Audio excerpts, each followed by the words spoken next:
Hello दोस्तों, आप सभी का पद्मा स्टडी में स्वागत है। तो क्या हाल चाल है आप सभी के। और आज का जो आपका एग्ज़ाम है वो कैसा गया, ज़रूर बताइएगा कमेंट में कि अच्छा गया या ख़राब गया। तो इस वीडियो में हम लोग आपके जो आज एग्ज़ाम हुआ हिंदी का उसके आंसर को आज हम लोग डिस्कस करने वाले हैं। आंसर की बताएंगे कि क्या आपका आंसर था, मिला के जरूर बताइएगा कि आपका मार्क्स कितना आया। ठीक है, चलिए चलते हैं क्वेश्चन पे डायरेक्ट। पहला यहाँ पे कह रहा है कि आदमी की पहचान किससे होती है। पढ़ लीजिएगा, यहाँ पे हम आपको तो पढ़े ही होंगे, आपको बस यहाँ पे आंसर की बता रहे हैं बस। तो कह रहा है आदमी की पहचान किससे होती है, तो इसका हो जाएगा उसकी भाषा से। ठीक है, देखिए दूसरा सवाल कि भाषा के कौशल कौन कौन है। पढ़ना लिखना बोलना सब हो जाएगा, ऑप्शन डी हो जाएगा इनमें से सभी।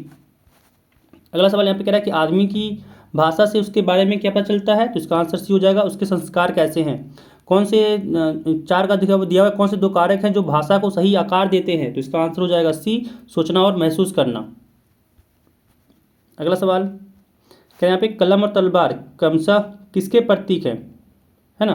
तो 5 का आपका हो जाएगा सी, ऊंचे भाव एवं शक्ति। चलिए अगला सवाल कि देश की बड़ी शक्ति क्या है, तो ऑप्शन ए हो जाएगा कलम। बुरा हिंसक जीवों से बचने के लिए क्या चाहिए, तो ऑप्शन यहाँ पे 7 का हो जाएगा ए, तलवार चाहिए। ठीक है ना। अगला सवाल यहाँ पे कह रहा है कि कलम किसके जलते अंगारे पैदा करती है, तो 8 का आपका यहाँ पे हो जाएगा बी नंबर, विचारों के। अगला सवाल कह रहा है कि पक्षी आकाश में उड़ रहे हैं, निम्न में से कौन सा क्रियाभेद है, तो 9 का आपका आंसर हो जाएगा बी नंबर, अकर्मक क्रियाभेद है। ठीक है, चलिए अगला सवाल देखिए। कह रहा है कौन सा वाक्य सकर्मक क्रिया का उदाहरण है, तो 10 का आपका आंसर ए हो जाएगा, सौरभ ने पुस्तक खरीदी। अगला सवाल रचना के आधार पर वाक्य के कितने भेद हैं, तो 11 का आपका आंसर बी हो जाएगा, 3 भेद हैं।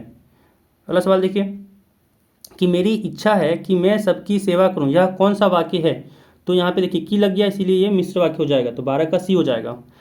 ठीक है, चलिए अगला सवाल देखिए। कह रहा है यदि तुम परीक्षा में सफल होना चाहते हो तो परिश्रम करो। ठीक है ना, तो ऑप्शन डी हो जाएगा, तो परिश्रम करो। चलिए अगला सवाल देखिए। क्या यहाँ पे कि अवधि का एक अर्थ होता है सीमा और दूसरा यहाँ पे हो जाएगा समय, बी हो जाएगा 14 का समय। अगला सवाल कह रहा है निम्न में कर्मवाच्य का उदाहरण कौन है, तो 15 का आपका आंसर हो जाएगा डी नंबर, लड़के द्वारा पत्र लिखा जा रहा है। अगला सवाल देखिए। कह रहा है विद्या प्राप्त होता है विद्या को प्राप्त, कौन सा समास है, तो 16 का आपका आंसर हो जाएगा बी नंबर, तत्पुरुष समास। अगला सवाल देखिए। 17 कह रहा है कि सुशील वाद्यों में शाह की उपाधि किसे दी गई, तो 17 नंबर का आपका हो जाएगा सी नंबर, शहनाई की। ठीक है ना, चलिए आगे देखिए।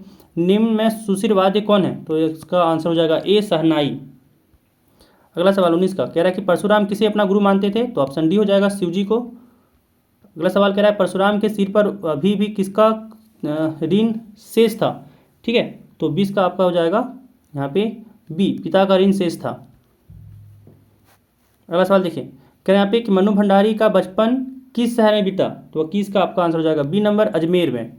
अगला सवाल कि नवाब साहब का सहसा क्या करना लेखक को अच्छा नहीं लगा, तो 22 का आपका आंसर हो जाएगा सी नंबर, भाव परिवर्तन करना। ठीक है, अगला सवाल देखिए कि चश्मे वाले की मृत्यु के बाद नेताजी की मृत्यु पर बच्चों ने कैसा चश्मा लगा दिया। ठीक है, तो हो जाएगा ऑप्शन डी, सरकंडे का। अगला सवाल देखिए।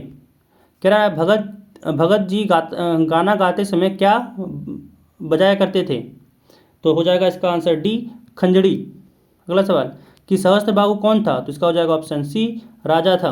अगला सवाल कह रहा है यहाँ पे कि कवि बादल से गरजने के लिए क्यों कहता था। ठीक है, तो यहाँ पे हो जाएगा 26 का डी नंबर, हरियाली लाने के लिए या फिर परिवर्तन लाने के लिए या फिर लोगों को डराने के लिए या फिर राहत देने के लिए। तो यहाँ पे इन चारों में से आपका हो जाएगा ऑप्शन बी नंबर, परिवर्तन लाने के लिए। ठीक है, चलिए अगला सवाल देखिए।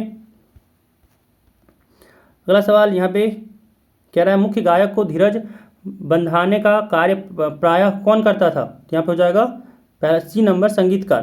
चलिए अगला सवाल देखिए। कह रहा है जब खाएगा बड़े बड़े कोर तबे पाएगा दुनिया में ठोर, यह कथन किसका है, तो अब हो जाएगा ऑप्शन ए, बाबूजी का। ठीक है, 30 नंबर का यहाँ पे कह रहा है कि लेखिका युमथांग में क्या देखने के लिए उत्साहित था, तो इसका आंसर फिलहाल के मुझे पता नहीं चल रहा है, इसीलिए आप लोग कमेंट करके बताइएगा कि इसका आंसर 30 का आप लोगों के लिए क्या लगता था, कि आप लोग क्या मार के 30 का आंसर आप लोग आए हैं। ठीक है, चलिए मिलते हैं फिर अगले वीडियो में। हाँ, और साथ ही कमेंट ये जरूर कीजिएगा कि आप लोगों का मार्क्स कितना आया।